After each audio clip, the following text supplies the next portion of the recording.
गणपती बाप्पा मोरया. जय.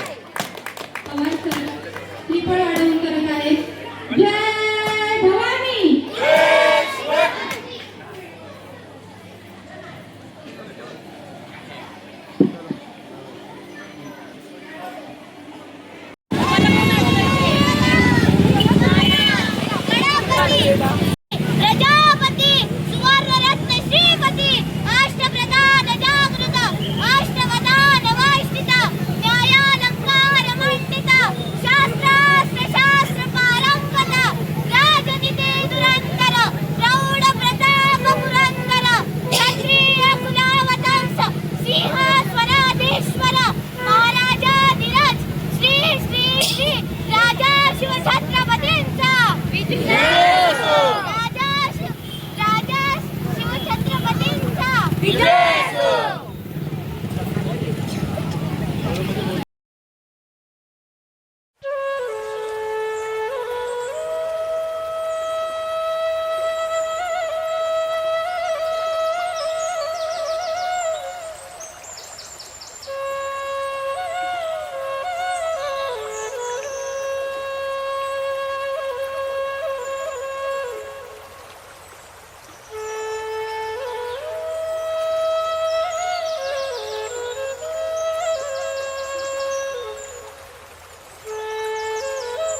होय व्हिडिओ काढा ना.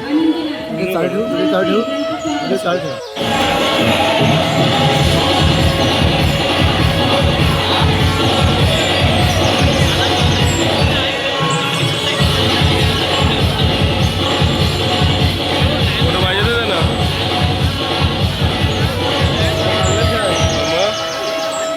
त्यातनंच काढायचे. ज्या दुसऱ्या काळामध्ये आपण बघलेला आहोत की जी आपली माझी मराठी शाळा आपण जे म्हणतो मराठी शाळेचे मुख्याध्यापक या ठिकाणी उपस्थित असतात. पूर्ण व्हिडिओ होती काय? हो किंवा त्यांच्या कट केली. चालू केली.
समान होते.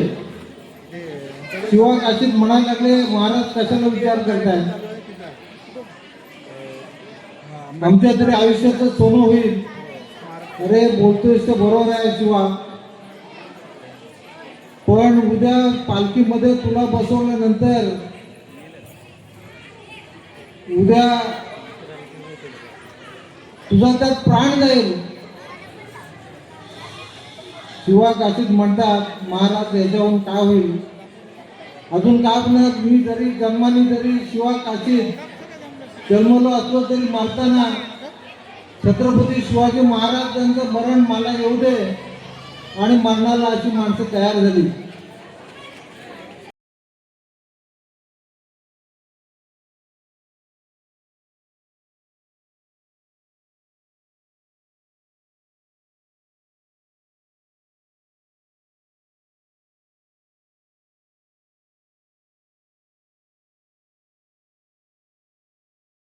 शिवाजी महाराजांनी आपल्या महिलांसाठी त्यांच्या राजदरबारामध्ये ज्या ज्या गोष्टी केल्या त्या महिलांसाठी मान सन्मानाचं जीवन किंवा पुरुषांबद्दल महिलांनी कसं समानतेची वागणूक ही शिवाजी महाराजांच्या काळापासून महिलांना देण्यात आली. आणि ते जीवन जे त्यांच्या जिजाऊ माता होत्या ते त्यांनी जगलेलं होतं आणि ते प्रत्यक्ष डोळ्यांनी बघितलेलं होतं. जेव्हा संभाजी महाराज गेले तेव्हा जिजाऊंना खूप मोठ्या प्रकारचे म्हणजे जी काही मानसिकता होती त्या मानसिकतेतून त्यांना खूप छळ केलेला होता. आणि तो आज महाराजांची जयंती आहे आणि जयंती आपण साजरी करत असताना या ठिकाणी अशी उपस्थित राहिलेली सर्व आपले व्यासपीठ उपस्थित सर्व बंधूंनी भगिनी, खऱ्या अर्थानं ही जी मिरवणूक महाराजांची पालखीपासून आपण दरवर्षी जवळजवळ काढत आहोत. आणि हा पुढाकार घेतलेले आपले राज्य प्रतिष्ठान त्यांचे अध्यक्ष असे भगत आणि सर्व सहकारी त्यांना मी सर्व धन्यवाद देतो. खऱ्या अर्थानं महाराजांची जयंती हा केवळ आपल्या घरगुती नाही तर आपल्या एक देशाचा आपला कार्यक्रम आहे. खऱ्या अर्थाने खंत वाटते ही पण मिळत असताना आपण एखादे लग्नाची वाढत आली तरी आपल्या स्टँडवरती 400-500 लोक सहज जमा होतात. परंतु महाराजांच्या पाठीमागे आपण विरोध काढत असताना लोक यामध्ये सामील होत नाही. महाराजांनी खंडणी शोभायला आणि म्हणून येणाऱ्या कालावधीत आपण सर्वांनी लोकांनी या कार्यक्रमामध्ये आपण सामील होऊन घेण्यासाठी आपण प्रयत्न केले पाहिजे. कारण महाराजांची जयंती केवळ विरोध काढून झाली म्हणून आपल्या समाजात येणार नाही, तर महाराजांनी आपले विचार दिलेले आहेत. महाराजांनी स्वराज्याची स्थापना केली आणि ती स्थापना याच्यासाठी केली की आपल्या रयतेची प्रत्येक शेवटचा घडक जो गरीब माणूस आहे त्याला अन्न वस्त्र निवारा सगळं उपलब्ध व्हावे यासाठी महाराजांनी अनेक प्रकारच्या लढाई केल्या. आणि जे लोक त्यावेळी सुरू करत होते म्हणजे कुठेतरी दौऱ्या टाकायचं आणि सोऱ्या तिथलं जे काय असे ते डुबाळून द्यायचं, तर हे थांबवण्यासाठी महाराजांनी पुढाकार घेतला. आणि त्याकडचे जे मावळे होते म्हणजे दिवाळी पवार न करता त्या सर्व आता तलाव घेऊन ते लढत होते. पण तुम्ही आम्ही आज जगत असताना आपल्याला लढाई करायची नाही आहे, आपल्याला शिक्षण घ्यायचं आहे. शिक्षण घेतल्यानंतर आपल्याला काय करायचं आहे की आपलं कुटुंब सुखी कसं होईल याच्यासाठी आपल्याला प्रयत्न करायचे आहेत. आणि म्हणून याच्यासाठी आपण महाराजांचा आदर्श ठेवला पाहिजे. बोलण्याचं खूप आहे, कारण शेवटी लावून तुम्ही सांगतो केवळ आपण काय करतो काय भोजनासाठी करतो हे करून चालणार नाही. जेव्हा जनता लोक ह्याच्यामध्ये संवाद होईल त्या संवाद आपण विचार देऊ तेव्हाच महाराजांचे विचार घरापर्यंत पोहोचतील, तरच आपल्या कार्यक्रमाचा कुठेतरी आपलं हित होतं चालेल असं माझ्या छोट्या कार्य वाटतं. म्हणून आपण पुन्हा येतात आपण या ठिकाणी चांगलं कार्य घेतात आणि आम्हाला या ठिकाणी व्यवसायाला संधी दिली आणि येतो तुम्ही आम्हाला आता सादर करायला आपण धन्यवाद सांगतो. जय महाराज. धन्यवाद. यानंतर 19 फेब्रुवारी आज छत्रपती शिवरायांचा जन्मदिवस आणि हा जन्मदिवस साजरा करण्यासाठी आपण पूर्ण वर्षभर जे आतुरतेने वाट पाहत असतो असा आपला हा सोहळा साजरा करण्यासाठी आपण संपूर्ण वाट पाहत असतो. आणि हा कार्यक्रम साजरा करण्यासाठी मंचावर उपस्थित सर्वच मी सगळ्यांची नावं घेण्याची मंचावर खूप जण आहेत, त्यामुळे सर्वच मान्यवर राजप्रतिष्ठानचे सर्व आजीबाजी पदाधिकारी सर्व सदस्य आणि उपस्थित सर्व बंधू भगिनी. राजप्रतिष्ठान खूप अतिशय गेल्या 13 वर्षापासून स्थापन झाल्यापासून प्रत्येक पहिल्या वर्षापासून दरवर्षी नवनवीन संकल्पना आणून छत्रपती शिवरायांचे विचार प्रत्येक घराघरात प्रत्येक व्यक्तीच्या मनामनात जाण्यासाठी खूप प्रयत्न करत असतात. त्याच्यातले काही सर गुण जे पावले ते अतिशय सुंदर असे आहेत की छत्रपती शिवरायांच्या जयंती साजरी करण्याकरता हा प्रतिष्ठान काम करत नाही, तर आम्ही स्वतः डोळ्यांनी पाहतोय की तालुक्यातली एखादी आपला असेल किंवा एखादी गृहिणी असेल जिला व्यवसाय करायचा आहे पण तिच्याकडे आर्थिक सुबत्ता नसेल, तर अशा वेळी हा राजप्रतिष्ठान उभा राहतो. आणि एखाद्या गृहिणीला समजा शिलाई मशीनची कमतरता असेल, ती चांगलं शिंपीचं काम करत असेल, शिवणकाम करत असेल, तर राजप्रतिष्ठानच्या वतीनं त्यांना तो शिलाई मशीन देण्याचं काम ते करत असतात. एखाद्या गावामध्ये चटकी नसेल किंवा पीठ घरी नसेल तर त्यांना छोटीशी पीठ घरी देऊन त्या गृहिणीचा आता घर सांभाळण्याचं किंवा संसार उभा करण्याचं काम हे करत असतात. आणि त्यांना जनमानसात चांगलं सामाजिक पद्धतीचं काम हे राजस्थान करत असतं. फक्त किल्ल्यावरून ज्योत आणणे आणि आपण मिरवणूक आणणे यापुरतं मार्गिक नसून प्रत्येक सर्वांगीण मुलांसाठी सर्व समाजोन्मुख कामं हे विकास कामं दरवर्षी कामं करत असतात. त्यामुळे त्यांचं नक्कीच कौतुक आहे. आणि आता ही नवीन कार्यकारी स्थापन झालेली आहे त्यांना देखील मी विनंती करेन की अशीच नवनवीन संकल्पना सादर करून आपले छत्रपती शिवरायांचे आभार मानतो. आणि पुन्हा एकदा ज्यांनी हा प्रत्येक आजच्या या म्हणजे राजकीय काळापासून जे कार्यक्रम सादर करतोय त्या प्रत्येक कार्यक्रमात जे मावळे शौर्याने लिहिली इतिहास गाथा असा हा जाणता राजा माझा, असा हा जाणता राजा माझा. यानंतर संपदा भगत यांना मी विनंती करते त्यांनी आभार मानावे.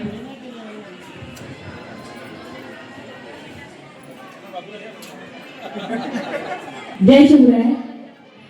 आज 19 फेब्रुवारी छत्रपती शिवाजी महाराज यांचा जन्मोत्सव आपण साजरा करीत आहोत. अगदी 18 तारखेपासून आपला राजप्रतिष्ठान संलग्न हिरकणी मंच हा 18 तारखेपासून जरी या जयंतीसाठी तयारी करत असला तरी याच्या आधी 15-20 दिवसाची मेहनत आहे सगळ्या मुलांची. आमचे जे मावळे आहेत किंवा आमच्या हिरकणी आहेत त्या सगळ्या अगदी हिरिरीने आपला सण आहे किंवा माझा घरचा कार्यक्रम आहे या उद्देशाने सगळे मनापासून सगळे प्रयत्न करतात. तसेच मी आता या कार्यक्रमासाठी उपस्थित असलेले सर्व मान्यवर रायगडावरून शिवजोत आणणारे आमचे सगळे मावळे यांचे मी मनापासून आभार मानते. इथे उपस्थित असलेले सर्व आपले मंडणगडातले रहिवासी, या आपल्या शाळेचे मुख्याध्यापक आणि आम्हाला राजप्रतिष्ठान संलग्न हिरकणी मंचाला ज्यांनी सहकार्य केले आहे त्यांचे मी मनापासून आभार मानते. आणि इथे हा कार्यक्रम संपला असे जाहीर करते.